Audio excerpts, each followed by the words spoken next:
Hello and welcome to IBTimes UK. Somalia is the latest country to announce it intends to implement a nationwide ban on female genital cutting, which is recognized internationally as a violation of women's and girls' rights. We spoke with Oliver Chantler from the UK-based Orchid Group on the myths surrounding female genital cutting, as well as the need to implement holistic approaches in order to eradicate this practice worldwide. Female genital cutting is fundamentally a social norm that's practiced for traditional reasons. So those exact reasons vary according to the community it's practiced in. But the one thing that is universal really is that it is a social norm and it's held in place by members of the community. There's 4 classifications of female genital cutting. So type 1 is clitoridectomy, or removal of the clitoris, or rarely removal of the clitoral prepuce. Type 2 involves removal of the clitoris and all or part of the labia. Type 3 is the most severe. That involves cutting of the labia, sewing them together and leaving just a small hole for menstruation and urination. It can also involve removal of the clitoris as well.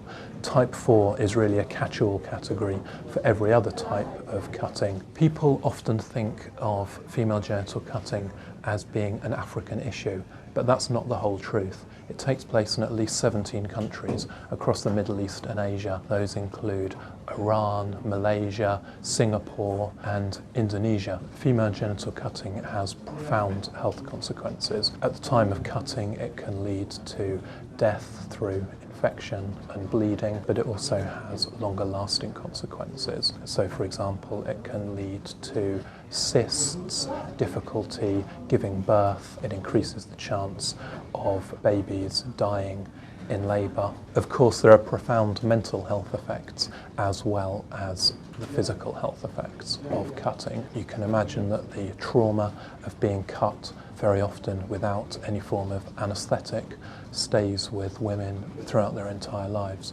And of course, there's also the sexual dimension. Women may not be able to enjoy sex in the same way as if their genitalia were whole. The United Nations warned that more than 140 million girls and women alive today have undergone some form of female genital cutting, and, if the practice continues, some 86 million additional girls worldwide will be subjected to the practice by 2030. According to the Orchid Project, female genital cutting can only be eradicated if projects involve all sectors of society. This will avoid the risk of discrimination of those who refuse to undergo female genital cutting in a context where the practice is socially accepted by the rest of the community. Even if an individual family wants to stop cutting, that can be very, very difficult. Their daughter might be considered unclean, people might not want to eat food that she's been around, they might not want to drink water that she's touched, and she probably won't be able to get married. So individual families get their daughters cut because they perceive that there's a social benefit, and that's held in place by their community. One of the staff members of one of Orchid Project's partners working in Kenya, her father stood up to the community and said, "I don't want to cut my daughter." As a result of that, the community actually killed him.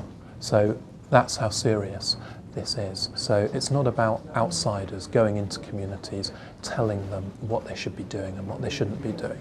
It's about working with the community holistically, so talking about health, talking about education, talking about human rights, and talking about the gender imbalances that can exist between men and women. And then once the entire community abandons, suddenly there's not that social need to do what the neighbouring family is doing, or to do what the family is doing who you might want to marry your daughter into. And then we can see change spread from community to community. That's what we're seeing in Senegal, and if we have funding from international institutions to fund that kind of model, which is recommended by UNICEF as best practice, that's how we can end female genital cutting worldwide, and we can do so in a generation because we know what works.